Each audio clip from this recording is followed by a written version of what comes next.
berlindung kepada Allah dari godaan setan yang terkutuk. Bismillahirrahmanirrahim. Dengan nama Allah yang Maha Pengasih lagi Maha Penyayang. Ar-Rahman ayat 62 sampai 78. Kalau memungkinkan selesai, kalau tidak nanti kita lihat waktu. Wa min dunihima jannatan. Sekarang masih menjelaskan tentang surga. Dan dari selain surga yang ada itu ada surga lagi. Jadi dua surga lagi selain penjelasan yang sebelumnya. Nah, jadi Allah Subhanahu wa taala berfirman di dalam ayat ini, yaitu ada surga selain surga yang sebelumnya kita jelaskan. Ya kan? Surga dunia, surga akhirat. Surga untuk manusia, surga untuk jin. Jadi ada juga surga yang lebih ada di bawahnya. Jadi keutamaan kelasnya, kedudukannya di bawah surga sebelumnya. Ya, yaitu tentang surga. Surga yang sebelumnya yaitu ada emas, ada berlian. Surga yang kedua ini, yang ini adalah surga dari perak. Jadi wadahnya dari perak. Kalau yang kemarin itu dari emas. Ini dalam tafsir Ibnu Katsir seperti itu menjelaskan. Masya Allah, ini ngantuknya luar biasa. Jam 2 nih bangun jadi begini ya. Jadi ada dua surga. Makanya di sini dalam tafsir Jalalain, al-jannataini mazkurataini. Jadi dua surga yang sudah dijelaskan. Aidun liman khofa maqama rabbi. Ini surga ini buat orang yang maqama rabbi, yang mendirikan makom tertinggi. Di dalam tafsir Ibnu Katsir, surga yang kemarin yaitu untuk muqarrabin, orang yang dekat dengan Allah. Surga yang sekarang surga untuk ashabul yamin. Jadi ada surga emas itu untuk muqarrabin, surga perak itu dari ashabul yamin. Jadi muqarrabin itu para para nabi, para rasul tuh muqarrabin namanya, para waliullah. Kalau ashabul yamin setelah itu ya, kita ini mudah-mudahan ya. Ashabul yamin juga nikmat banget Pak, apalagi ya. Jadi tingkatan surga yang lebih tinggi. Jadi surga yang kedua ini keutamaan, kenikmatannya di bawah surga yang kemarin, begitu. Tetapi keduanya Allah menyebutkan gambaran surga yang pertama dan akhir adalah kenikmatan yang luar biasa. Wa min duhima jannatan. Jadi ada dua surga. Ya, jadi artinya keduanya itu memiliki keutamaan, al-muqarrabin dan ashabul yamin. Fabi ayyi ala'i rabbikuma tukadziban. Maka yang manakah nikmat dari Tuhan kalian, hai jin dan manusia, yang kalian dustakan? Allah sudah memberikan surga yang luar biasa. Ayat 64, mudhammatan.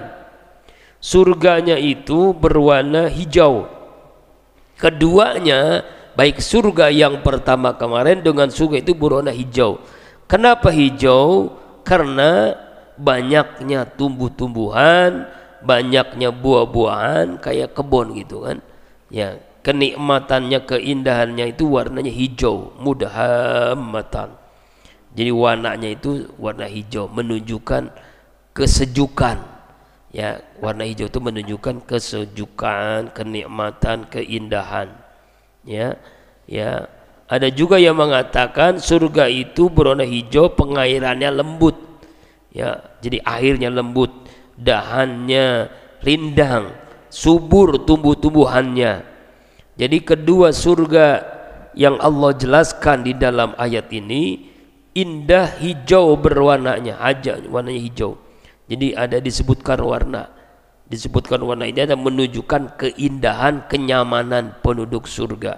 Mudhammatan. Fabi ayyi ala'i rabbikuma tukadziban. Nikmat manakah yang kalian dustakan, hai jin dan manusia? sedangkan Allah sudah memberikan sesuatu yang indah. Fihima ainani nadokhotan, ayat 66. Fihima, pada keduanya, fakihatin, setiap fihima ainani nadokhotan, setiap keduanya itu ada dua mata air yang memancarkan apa? Memancarkan semua kenikmatan surga, baik air susu, air sungai, air arak, air madu, semuanya ada. Jadi memancarkan dari air itu ya dua mata air, nadokhotan, dua mata air. Ya, dari kedua surga ada dua mata air yang memancar. Nadokhotan, memancar. Jadi artinya keduanya itu airnya tidak akan berkurang, tidak akan kering. Itu untuk menunjukkan keindahan kenikmatan surga. Jadi pada keduanya itu, surga itu mengalir deras air yang sejuk, air yang nyaman, yang bisa dinikmati, bisa diminum. Mau air zam-zam ada, mau air air arak ada. Yang kita belum pernah di dunia ini minum minuman keras. Nah, di surga itu disiapkan dengan minuman yang enak, indahnya luar biasa. Minuman arak, minuman keras yang beralkohol, tapi tidak memabukkan. Bayangkan kalau orang minum alkohol di surga mabok gimana? Jadi nggak memabukkan, keindahan. Minuman apa? Minum madu, minum susu, ada semua. Jadi airnya itu mengalir sangat deras dan tidak pernah berkurang. Berbeda dengan sungai di surga, di dunia ini pasti berkurang. Kalau terus mengalir berkurang. Ainani nadokhotan, dia selalu memancar. Fabi ayyi ala'i rabbikuma tugajiban, maka yang manakah nikmat Allah berikan kepada kalian yang kalian dustakan, hai jin dan manusia. Fihima fakihatu wan nahlu warumman, ayat 68. Di dalam kedua surga itu fakihah, ada buah-buahan, wan nahlu dan kurma, warumman dan buah delima. Allah menyebutkan di sini hanya kurma dan delima. Fakihatun itu buah secara umum. Kalau nahlun itu kurma, kalau rumman delima. Ya, makanya kalau Allah menyebutkan buah-buahan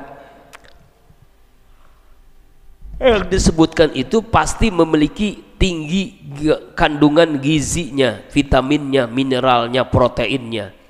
Nah, kenapa? Karena memang ayat ini, surah ini turun di sana, di Makkiyah, di kota Mekah. Seandainya turun di Indonesia mungkin disebutkan fakihatun, kemudian apa ada namanya durian, mangga, nggak ada disebutkan, hanya disebutkan nahlu warumman, kurma dan delima, karena memang ada di sana, ada kurma dan ada delima. Makanya makanan yang sangat bergizi, tinggi kandungan vitaminnya adalah kurma dan delima. Coba aja ahli gizi di dunia setelah melihat secara detail kandungan gizinya, itu makanan kurma itu, buah kurma itu makanan yang tertinggi gizinya. Kita disunahkan tuh mau buka puasa, mau sahur makan kurma. Bahkan dalam hadis tidak akan kelaparan seseorang yang di rumahnya ada kurma, apalagi kurma ajwa, kurma Madinah yang itu harganya lebih mahal gitu ya. Ya. Sunnahnya buka puasa dengan kurma, sunnahnya sahur dengan kurma. Setelah itu kita makan apapun silahkan. Wan nakhlu warumman. Nah, ini hadis Rasulullah sallallahu alaihi wasallam ketika orang-orang Yahudi datang kepada Rasulullah bertanya, "Ya Muhammad, ya Muhammad, afil jannah faqihah." Apakah di surga ada buah-buahan? Maka Rasulullah menjawab, "Na'am, iya. Fihima faqihatu wan nahlu warumman." Dia membacakan ayat, di dalam surga ada buah-buahan, buah kurma, buah delima. Mereka bertanya lagi, orang-orang Yahudi bertanya, apa yakuluna kama yakuluna fid dunya? Naam. Apakah mereka penghuni surga makan sebagai penduduk dunia makan? Iya, kata Rasulullah, dan berkali-kali lipat banyaknya. Naam wa ad'afun, benar, berkali-kali lipat makannya, banyaknya. Mereka tanya lagi nih orang Yahudi nih. Nah, fayaqdul hawaij. Kalau mereka makan banyak, pasti dong mereka itu akan buang air. Buang air kecil, buang air besar. Kenapa? Mereka makan minum yang banyak. Apa kata Rasulullah? La, tidak. Walakinnahum ya'raquna wa yarsakhuna fayajibullahu ma fi butunihim min azab. Jadi kata Rasulullah, walaupun mereka banyak makan di surga, mereka banyak minum di surga, tetapi mereka hanya berkeringat, beringus, maka Allah lenyapkan gangguan pada perut mereka. Keringatnya itu wangi semerbak harum. Jadi hanya mengeluarkan keringat. Paling-paling ada ingusnya pun wangi harum. Itu di dalam hadis dari Abu Humaid, dari Yahya bin Humaid. Jadi artinya di surga itu orang makan dan orang minum, tapi tidak apa? Tidak ada buang air besar, tidak ada buang air kecil. Dijelaskan dalam hadis yang lain, nazartu ilal jannah fajarrumana min rumaniha kamislil ba'iril muqtab. Rasulullah bersabda, aku melihat surga, ternyata buah delima di dalam surga besarnya seperti onta. Masya Allah, berarti gede banget. Iya. Kurma juga gede ya. Ya seperti onta, kata Rasulullah dalam hadis Ibnu Salamah Abu Sa'id Al-Hudri radhiyallahu anhu. Di ketika gedenya seperti apa, sama enggak di dunia? Enggak sama. Jadi gedenya seperti onta, bayangkan tuh. Ya kurma juga mungkin sekitar itu. Berarti satu kurma udah harus banyak orang yang makannya. Fa bi ayyi ala'i rabbikuma tukadziban. Maka yang manakah nikmat Allah berikan kepada manusia dan jin yang kalian dustakan? Ayat 70. Fihinna khairatun hisan. Di dalam surga itu ada bidadari yang bagus-bagus, yang cantik-cantik, wajahnya cantik, bahenol ya, pokoknya cantik-cantik dah ya, baik-baik. Khairatun hisan, wanita yang cantik, akhlaknya yang cantik, itulah wanita surga, bidadari surga. Bahkan dalam riwayat Ummu Salamah dalam sebuah hadis ketika menafsirkan ayat bidadari itu bernyanyi, kami adalah wanita yang baik lagi cantik, kami diciptakan untuk suami-suami yang mulia, suami-suami yang ada di surga. Karena itulah maka ada sebagian ulama bacanya dengan bacaan tasdid, menjadi khairatun. Dalam surga itu bidadari yang baik-baik lagi cantik-cantik. Jadi saking cantiknya kemarin sudah jelaskan, tulang sumsumnya kelihatan dari pakaiannya. Dia pakai baju kelihatan tulang sumsumnya, saking cantiknya. Bayangkan tuh. Pernah suatu saat malaikat Jibril pun sampai pingsan, dikirain Allah, zat Allah, padahal bukan, bidadari. Jadi dia sudah diciptakan, sudah dicetak oleh Allah untuk penduduk ahlul jannah, penduduk surga. Masya Allah. Lalu bagaimana dengan istri kita? Kemarin saya sudah jelasin, istri kita itu jadi ratunya bidadari, yang lebih cantik dari bidadari. Kenapa? Kenapa bisa lebih cantik wanita solehah? Karena dia di dunia ini mengalami begitu banyak ujian, mulai dari remajanya, dewasanya, menikahnya, mennya, mengalami susahnya dalam ibadah, menutup aurat, tapi dia tetap jaga kehormatannya, maka dia menjadi ratunya bidadari. Kenapa kalah? Bidadari kalah cantik dari ratu bidadari? Sampai-sampai Giptoh itu iri hati. Ya Allah, kenapa kok wanita-wanita ada yang lebih cantik dari kami, padahal kami itu paling cantik engkau ciptakan. Hai bidadari, ya dalam sebuah riwayat, wanita soleh itu mengalami cobaan yang berat. Kamu nggak pernah ngalamin ibadah, nggak pernah sholat, nggak pernah zakat, nggak pernah haji, nggak pernah umroh, nggak pernah zikir, nggak pernah macam-macam gitu, karena udah Allah ciptakan, Allah cetak langsung. Itu yang menyebabkan lebih cantik. Jadi kecantikan itu dari ibadahnya, aura kecantikan itu dari amal solehnya yang membuat ratunya bidadari lebih cantik. Jadi walaupun kita nanti punya yang cantik-cantik, bidadari melihat istri kita lebih cantik lagi. Tapi bingung kita, ini lu nih ya, kok beda ya? Sampai dalam sebuah riwayat setiap Jumat itu ada namanya pasar surga. Setiap Jumat itu suami pada ke pasar surga melihat zatnya Allah, pulang ke dunia lebih ganteng, lebih tampan, lebih gagah. Istri juga begitu, lebih cantik lagi. Masya Allah. Jadi nggak ada rasa cemburu di situ. Walaupun kita punya bidadari, ada ratunya bidadari, yaitu wanita solehah. Masya Allah. Itu dalam riwayat, tapi istilah adalah Allah memberikan kepada penduduk surga khairatun hisan, bidadari yang akhlaknya baik, yang cantik-cantik. Fabi ayyi ala'i rabbikuma tukadziban hurum maqsuratun fil khiyam. Bidadari mereka itu selalu terjaga, terpelihara fil khiyam, di dalam kemah-kemah kamar perempuan. Artinya tidak pernah tersentuh oleh siapapun. Tidak pernah ada yang melihat, tidak ada yang pernah memegang, menyentuh, saking cantiknya. Kenapa? Karena setelah Allah ciptakan, Allah cetak, dia ada di kamar kemah-kemah yang tidak ada bisa melihatnya. Jangankan jin, manusia, ya malaikat pun tidak diperkenankan. Kenapa? Karena memang sudah Allah cetak, Allah ciptakan langsung, lalu ditaruh di kemah-kemah fil khiyam. Jadi terpelihara, terjaga di kemah-kemah.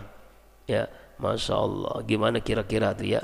Seperti orok baru lahir, lalu nggak pernah dilihat oleh orang lain. Ya, ini orok. Ini bukan orok, tapi bidadari yang cantik-cantik. Masya Allah. Sulit dibayangkan lah ya. Artinya saking cantiknya. Ya, dalam ayat lain yang sebelumnya kita bahas, fihinna qasiratut tarfi, bidadari yang pandangannya itu penuh ketaatan, ya, pandangannya itu pandangan yang cantik luar biasa. Pernah saya malam-malam, bukan malam-malam ya, sore-sore habis pulang sendirian dari Madinah, ya, jalan-jalan ke mall lah, kita di mall gitu.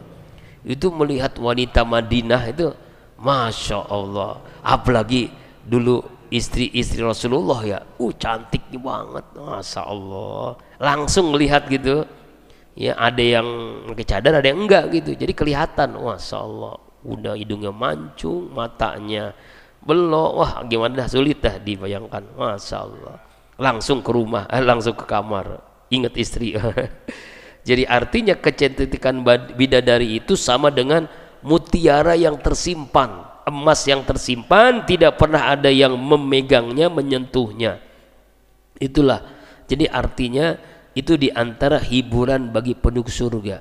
Fil khiyam itu di kemah-kemah, di kamar-kamar. Yang kamarnya itu dalam hadis Rasulullah SAW, inna fil jannati khaymah min lu'lu mujawwafatun arduha situna milan fi kulli zawiyatin minha ahlun ma yarawna al-akharin yatufu alaihimul mu'minun. Sungguhnya di dalam surga terdapat kemah-kemah yang terbuat dari mutiara yang dilubangi bersama dengan jarak 60 mil. Pada tiap sudut kemah ada penghuninya, yaitu para bidadari yang satu sama lain tidak saling melihat, dan orang-orang mukmin berkeliling menggilir mereka. Masya Allah. Saking cantiknya bidadari dalam surga itu, diberikan oleh Allah, diciptakan di kemah-kemah khusus. Masya Allah. Ya tuh, Masya Allah. Ya, jadi artinya memang keindahan surga luar biasa ya. Wallahu a'lam bishawab. Sampai ayat 72 ya. 73. Fabi ayyi ala rabbikuma tukadziban. Insyaallah hari Jumat ayat 74.